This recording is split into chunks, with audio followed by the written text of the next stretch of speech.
Hi, thanks. So again, I'm Sam Cholke. I'm the project director for Solving for Chicago. We're a collaborative of about 17 newsrooms in Chicago, all working together to cover essential workers. Um, and I want to talk for a few minutes today about how we came to that idea of essential workers and some of the criteria that our group came up with about what would and wouldn't be an appropriate topic for the collaborative to cover. Um, so I'm going to run through them real quick, and then we'll dive into the topics themselves.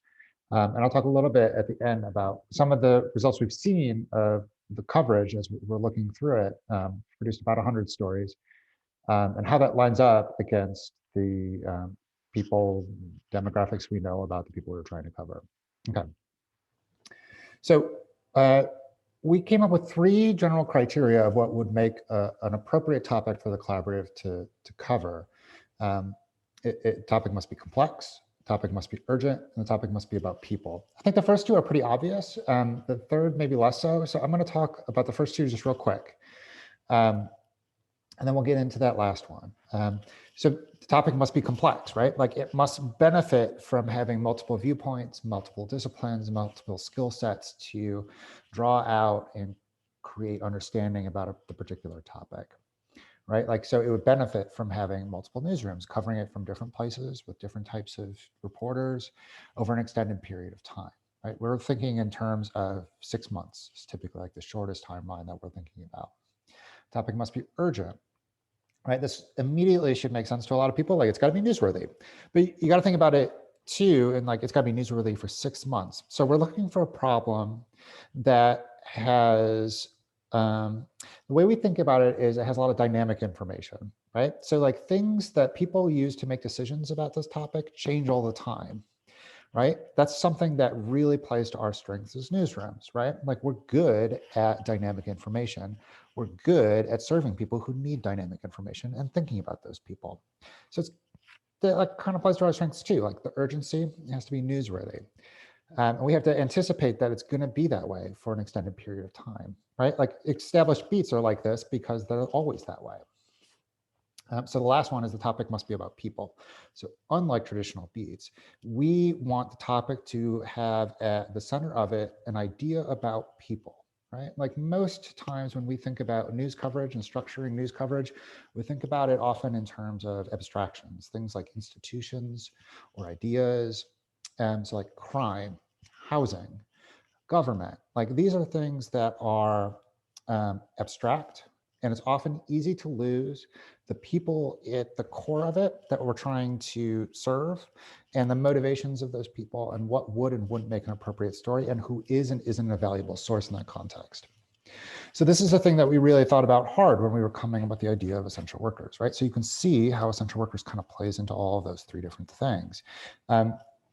And in part, like this is to help us as a collaborative, in part because it's not structured and the power structure isn't like a traditional newsroom where I can't assign stories.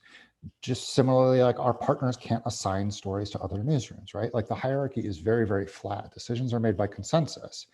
So we need to have mechanisms in place, in part to keep us all on the same page and to help those people who are at the core of the collaborative translate those values back into their newsroom, right?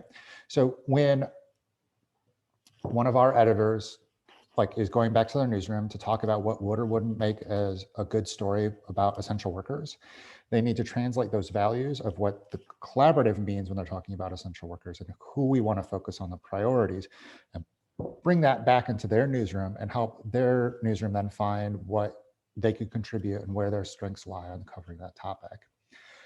So that can be tricky because I'm not sitting in budget meetings. I'm not having partners sit in other partners' budget meetings, right? Like those decisions and conversations have to happen internally and they have to come to consensus within their own newsrooms in a way that matches up with the consensus that we've reached within the collaborative too. That's a tricky process to go through.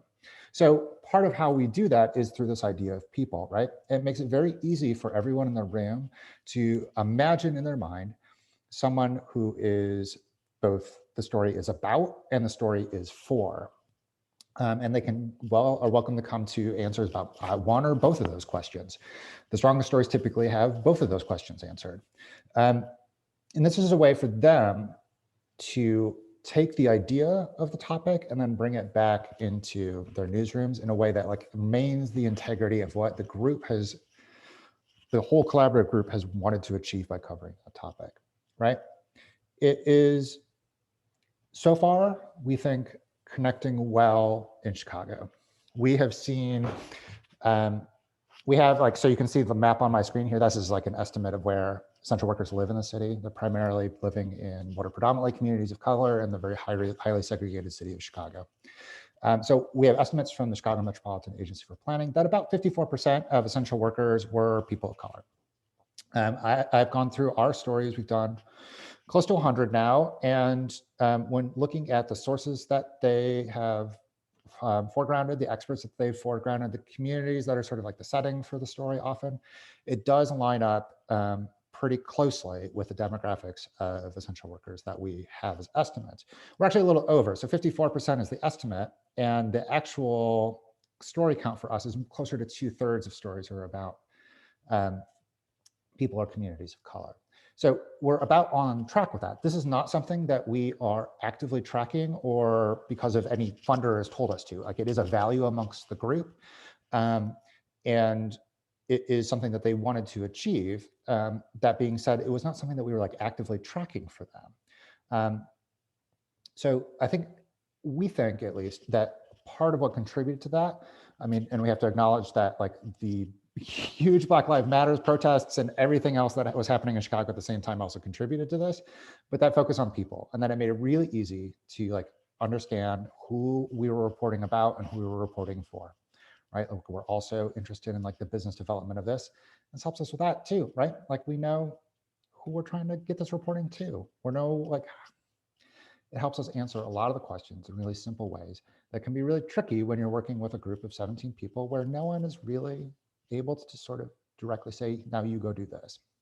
So that being said, thanks. I'm looking forward to talking to you all more and enjoying the rest of the conference. I would like to encourage everybody else to attend other sessions with collaboratives that are part of the local media association that Chicago is.